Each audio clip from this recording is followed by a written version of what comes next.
Charles Munger interview, take one. Take one.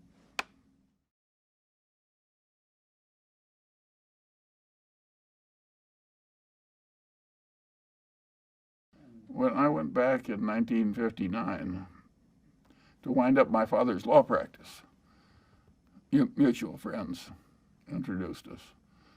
My father was the sole practitioner, and somebody had to go sit in his chair and wind up his practice. And it was during that period that I met Warren. When I first met Warren, I recognized immediately that he was a very intelligent person. And of course, he was interested in the subject that I was also interested in, which was the process of being a successful investor. And we have a sort of similar senses of humor. And we had a high old time probably making ourselves obnoxious to the other people in the room. We both came from Omaha. We both worked in his grandfather's grocery store. So we had a lot of common experience. Well, there's a big correlation between success in life and an early start. And Warren had a passion for doing well competitively in getting money as a little tiny child. And he just kept it. And now you add a very high IQ and a lot of energy, and he got a flying start. Well, he was an old Graham Newman follower, and he'd made a lot of money buying thinly traded securities that were incredibly cheap statistically. And with small amounts of money, which is what he's working with, he could find enough of those to earn pretty high returns on capital year after year after year. Now, occasionally, the market would give him a big security to buy instead of an obscure. And the first one I remember of that kind was American Express, when the salad oil swindle pretty well clobbered that stock for a while. Warren went around, did a lot of research, and decided that it was a minor blip. The market was wrong and he was right. So he bought a big A-rated security and made a lot of money. But mostly he was buying more obscure securities that were incredibly cheap. Well, he always said it was less distracting to be there among all the rumors and action in Manhattan. And I would say he was making most of his money in a very solitary fashion, just by sifting a lot of data and thinking a lot. And he could do that as well in Omaha as he could in Wall Street, in fact, better. I've never known anybody in a long life who liked criticism. Zero. So I'm sure Warren didn't like criticism. He taught a course on investments at the University of Omaha. And in that course, he criticized certain common practice in the over-the-counter securities market, where securities firm often met an old lady in church and then sold her stock in a utility with a 5% markup that was sort of hidden. And Warren thought, well, that was dirty and cheating and inelegant. And of course, when he talked that way in his university course, some of the people that were doing it hated him. And so he got private criticism. People tried to keep him out of clubs and stuff like that. If he'd bought it in his partnership, which he owed more of, he would have made a lot more money. And as it worked out, he made billions and billions of dollars for a bunch of people he didn't even know. But I don't think he can call it a mistake in that sense, but I don't think he regrets it. It's given him a public platform. It's enabled him to, in effect, teach what he wants to teach. No, I think if you offered him to live his life over and said you can go back and buy National Indemnity in your partnership instead of in Berkshire, I don't think he'd do it. One of the reasons Warren's successful is he's brutal in appraising his own past. He wants to identify misthinkings and avoid them in the future. And in a narrow financial sense, that was misthinking. But I would say in a big sense, it was fortunate misthinking because his life worked out better. We're social animals. We're supposed to help one another. And we can do it in various ways. And there's nothing that helps people more than helping them get rid of a wrong idea and replacing it with a right one. You know, it's like God's gift. And since we're trying to avoid sin and error, helping other people avoid it it's a useful thing to do. I think the sort of solid Middle Western, unpretentious background helped. I don't think it would have helped if the Mungers and Buffetts had been at the exact pinnacle of Omaha society and had been going to the fancy balls and owning the local newspaper or the local bank. I think then we might have worked out differently. But what I call a solid upper middle class background in Omaha, I think helped us both. Well, Warren was very close to his father. And of course he didn't like it. But Warren soldiers on. I think it just sobered him and hurt him. But both Warren and I could look at our fathers and see what they did right and what they did wrong. Warren's father was a strong ideologue, real old-fashioned right-wing ideologue, as was his grandfather. And his father was so intense about it that Warren just decided that it was a mistake. It cabbaged up your head to be that much of an ideologue. So he loved his father, but he didn't want to become that much of a true believer in anything. And so he avoided it. What happened by accident?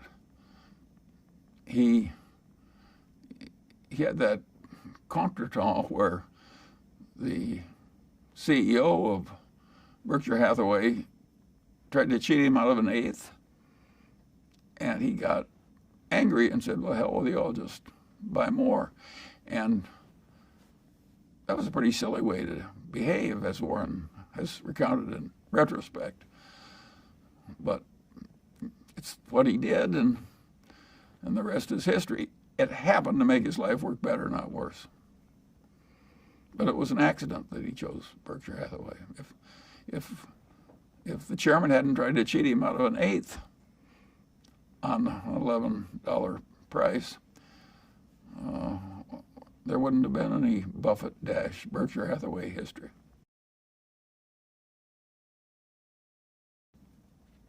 Well, he'd made so much money for so long doing what he'd been taught by Ben Graham, which is to buy these very cheap stocks. And if they were cheap enough, he didn't care if it was a lousy company and a lousy management. He knew he was going to make money anyway just because of the cheapness. And I always knew that would be self-limiting, that would only be available for a while and then it would go away. And that it would be easier to make money by getting into the great businesses that either had a great manager or were businesses where a fool could run and still prosper. And so I don't think I did anything but maybe cause Warren to go where he was going to go anyway a little faster. I don't think I changed him. I think he would have been there anyway. There was more potential for the long pull in getting in the good companies. We both wanted them cheap, but cheap, good companies was the field that we shifted to. And of course, that was really important when we started to buy whole companies. We never had an argument. We we just kind of roll with it easily. We never had a fight. But suppose Warren doesn't want to do something that I would have done. And suppose that happens 4 times over 40 years or something. What the hell difference does it make to me? Why should I fuss over that? And also, suppose one of us makes a mistake that the other wouldn't have made. And that happens 4 or 5 times. Why should anybody care? Net, the record is working out fine. Yeah, we believe you. You should go at life with a certain amount of equanimity and rationality. He made millions and millions of dollars value investing in lousy companies that he bought very cheaply. Besides, it's unpleasant to watch lousy companies you don't like. It's much more fun to watch somebody you like and admire succeeding than watching some jerk kind of half mismanage some company that's very cheap. It's a better life. It's the reason we don't short stocks. Even if we could make a lot of money doing it, I don't think either one of us would bother. We'd find it unpleasant. You're crazy if you're rich to deliberately go out and do a lot of unpleasant things you don't have to. Well, that was the most useful idea that Ben Graham ever had. Have the mindset of somebody that was buying into a business planning to hold for the long pole. And use that mindset when thinking of stocks. And neither one of us have ever departed from that one.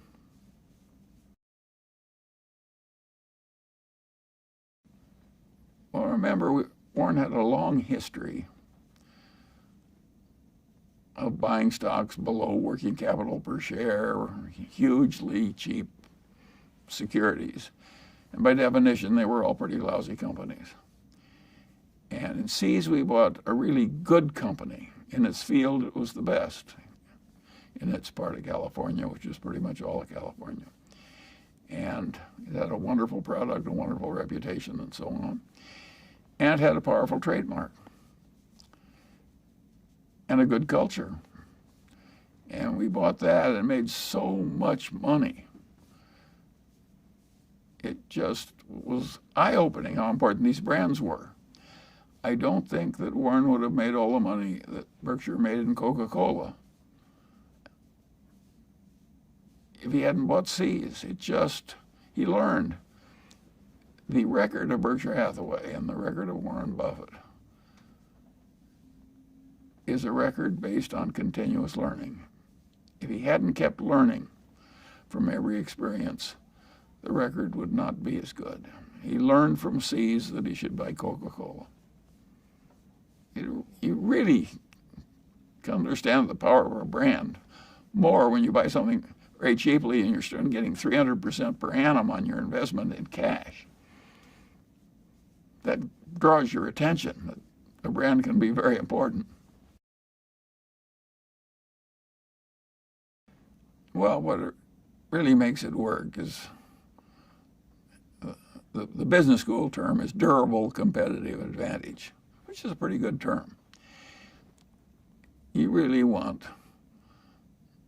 an advantage that, nourished without overwhelming skill, will keep working for you for a long, long time.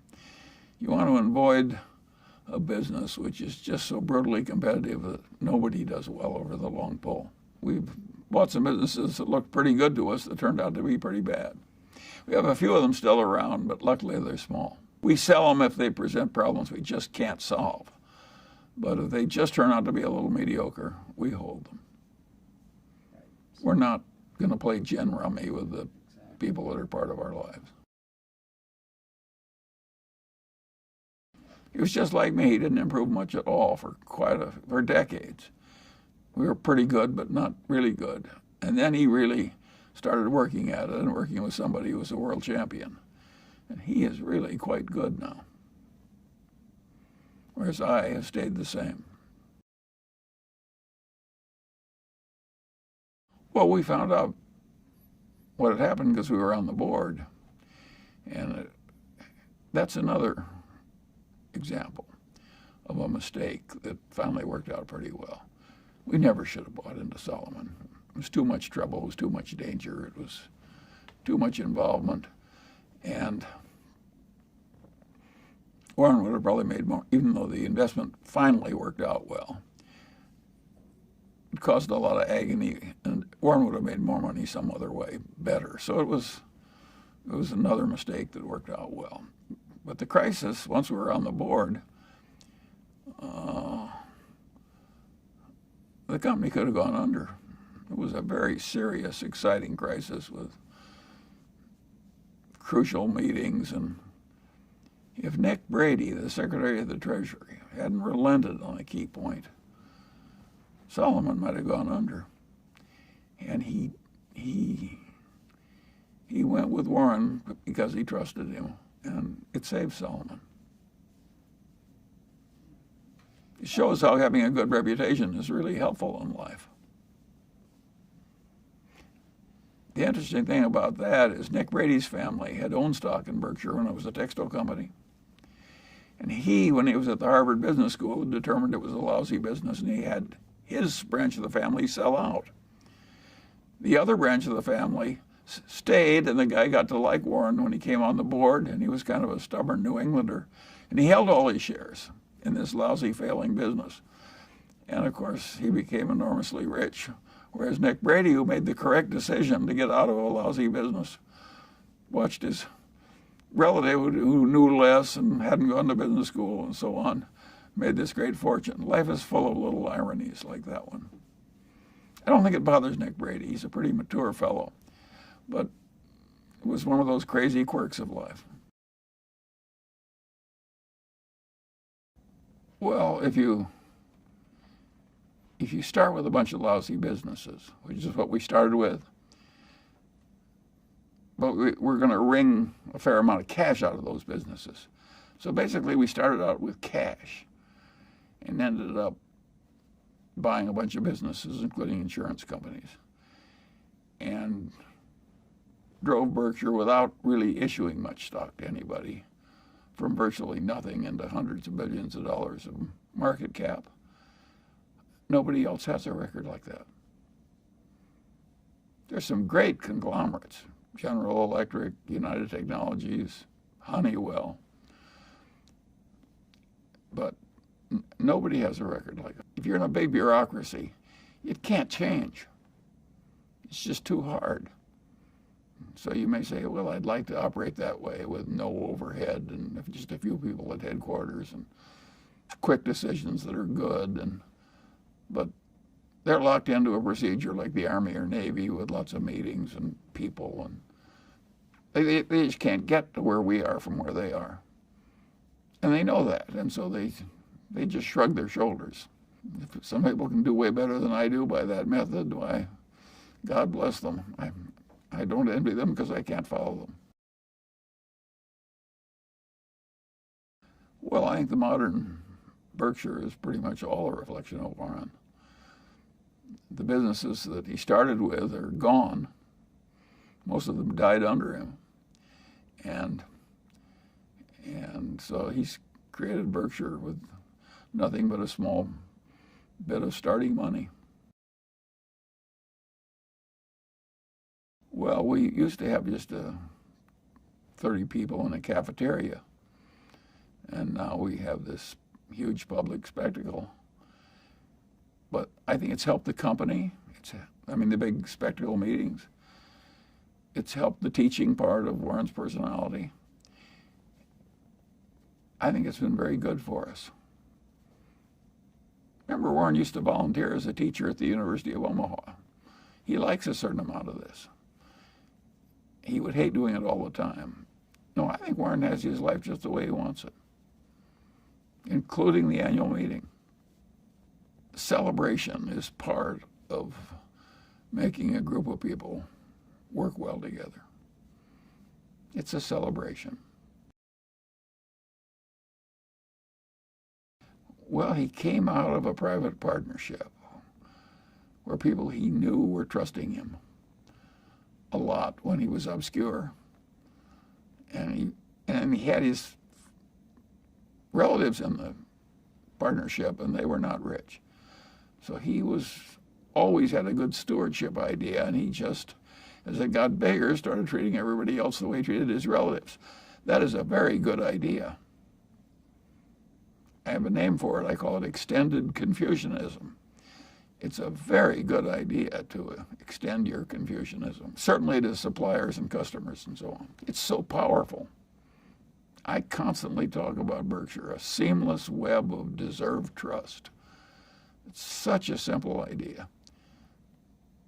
And then bureaucracy has so much dysfunction and evil buried in it, even when the people in the bureaucracy are not awful people.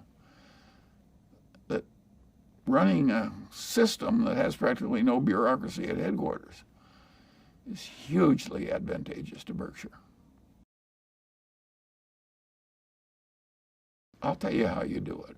Have you ever seen a juggler juggle 25 milk bottles? How did he ever get to do that? The answer is he started with 1 bottle, and 2, then 3, and just kept doing it, and pretty soon he was at 25. And that's the way we did it. Now there's a limit. Maybe the guy has to stop at 25. And I don't think that is happening to us yet. Our return is slowing down. But Berkshire is still a collection of businesses that are above the average quality of the indexes. So it's a very respectable investment, even though it can't work the kind of miracles it did when we were young. That's a source of enormous satisfaction to both of us. Well, I think our philosophy is basically pretty universal. I don't mean it's the only way to get ahead, because there are a lot of different ways to get ahead in a competitive, scrambling world. There are even some rogues that get ahead. I have always loved the statement of one of the popes about Cardinal Richelieu. And what the pope said was, if there is a God, Cardinal Richelieu has much to answer for. But if not, he's done very well. Well, there are a lot of people who succeed like Cardinal Richelieu. I don't want that kind of success, but a lot of people get it. Well, we both love the investment game. It enables you to think about a whole lot of intertwined things. And you get to watch a lot of people who are fabulously good at doing something, who are your partners. That is very pleasant. It's a lot like being on a winning football team or something. And of course, the looking for new things is a lot like hunting and fishing. So we have a way of living that has both more pleasure and more achievement in it. So why wouldn't we like it? Nobody wins the game. We're all dead in the end. You just win you just surf along for a little while, and then you lose. He likes to win at bridge. He likes to win at business. Now, he doesn't like to win at all costs. He wants to win by playing by the rules and all that. But yes, Warren likes to win. Warren is so competitive that if you watch his life, you will find that he doesn't play what he's not good at. When he got old enough so he couldn't play good golf, he quit. And he would do the same thing if his bridge skills went way down. Warren does not like to play games he's not good at. Well, Warren has a streak of sympathy for people who are unfairly treated and get bad outcomes. It's not like he spends a lot of time with such people on a one-to-one basis, but he feels a sort of obligation to vote and help in a way that will be good for a lot of people that are way less fortunate than he is. He's more so than I am. I'm more philosophical about the inequalities of the world, and I wouldn't waste a lot of time trying to fix something that the world has had for so long. But Warren likes to vote to try and fix it. He has more of it than other members of his family. I worked for his grandfather. It was not what drove his grandfather. And no, I would say that Warren has, I give Susie some credit for that. Susie was a wonderful mate for Warren in all those early years and did him a world of good. Unconditional love and good company and loyal, just all the nice things. And Susie had all these sympathies. I give her credit for some of that in Warren. Well, you got to remember one key fact. We both of us know that we've done better by having ethics. Well, do you deserve credit for doing something you know is going to work better for you? I don't want to take too much credit since I know clearly that it helps me instead of hurts me. So I think the people who are ethical, when they know it's going to hurt them, deserve credit than people like me and Warren who know all along that the ethics is going to help us in the end. I think partly we both like it intrinsically, so I don't think we're doing it just because it works better. But we know it works better, and so what's our real motivation? I don't think people know their own motivations. I don't think I know mine. All I know is I end up there. I know I don't deserve as much credit for it as somebody who does it when it hurts him, because I'm doing it when I know it's going to help me net over the long pole. Well, he thought it was a good business run by good people. It's exactly what we like. And I think there was a little tinge of nostalgia. It's a sort of a Middle Western company. The Burlington Railroad was very important in Omaha, always. And the Union Pacific is headquartered in Omaha. And Warren had always been an electric train fanatic when he was young, and I had electric trains. No, I think there was a little bit of nostalgia in it, too. He's always looking for foreign investments. But what he's found mostly is United States investments. And, yeah, it has to be a pleasure for somebody raised in Omaha to buy the Burlington Northern Railroad. It built the whole country. It changed the whole world of railroads. We all remember them. There was a time we used them instead of airplanes. I can remember that time. And I can remember the trips on the old Pullman cars. No, we both liked it. But we wouldn't have bought it if the numbers hadn't been good. By and large, it's all been pretty pleasant, and we've had ups and downs. I have never heard Warren complain about a downdraft. I've never heard him indicate that he regards the world as being unfair to him. Even when Susie died, which really shook him up, for quite a while even. But he never complained. He never thought the world was being unfair when they took her away. Some people just naturally complain, and other people are just naturally put their head down and sail through it, soldier through it. Warren and I believe in soldiering through without too much fuss. I have the theory that the dumbest thing you can do in life is ever feel like a victim. And any politician that makes people feel like victims, I automatically dislike. I never saw any good to come of feeling like a victim. Even if you are a victim, I think it's a mistake. The Chinese were living in poverty, subsistence agriculture, in caves and so on, real poverty, hundreds of millions of them. And they worked their way out of poverty. And look at them now. how would it have worked if they said, no, we'll vote ourselves rich. We'll just raise the minimum wage. It's so much better to use the Chinese way. They just soldiered through and worked their way out.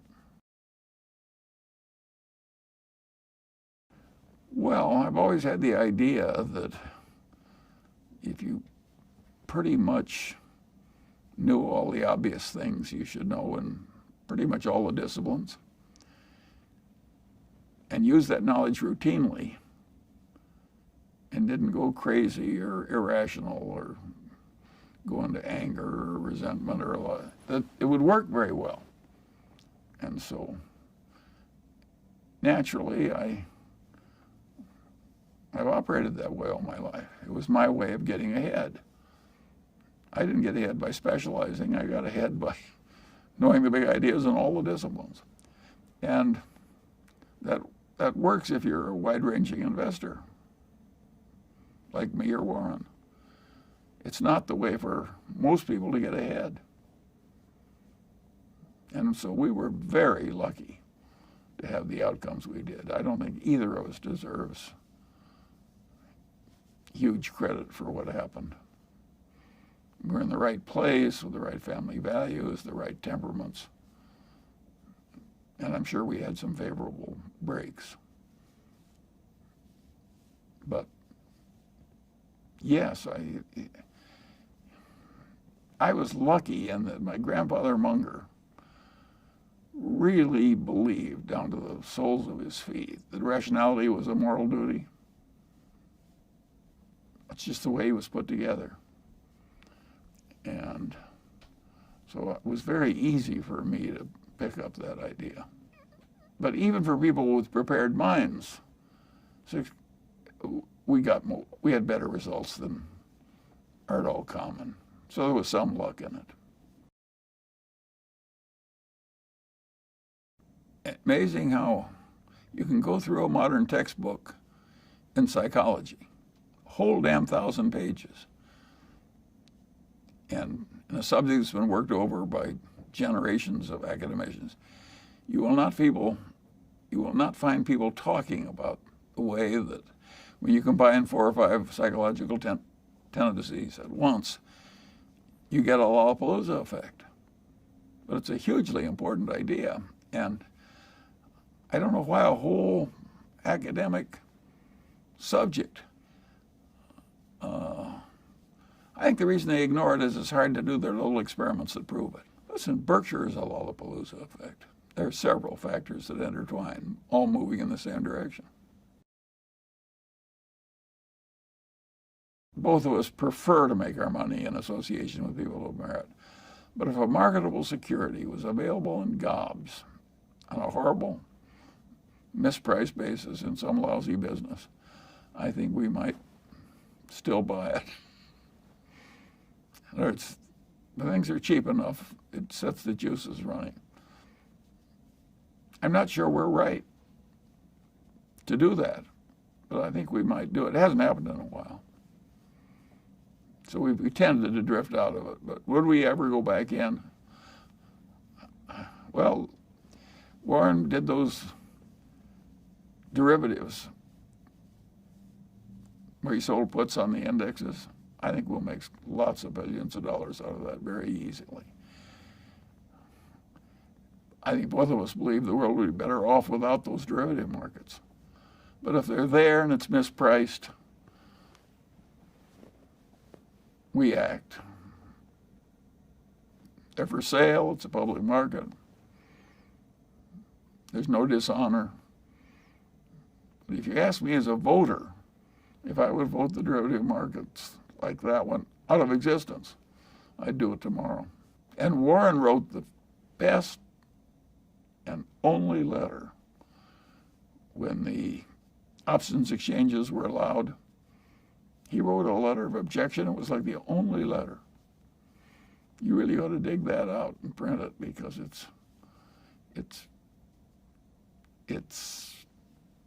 he was so right. And it was so early and nobody else was saying it. So anything about Buffett ought to go back and get his letter about the derivatives in the option market. He said, we don't need these. And even when 2007 came, nobody dug it up and played it up big. But you can do it. You probably should.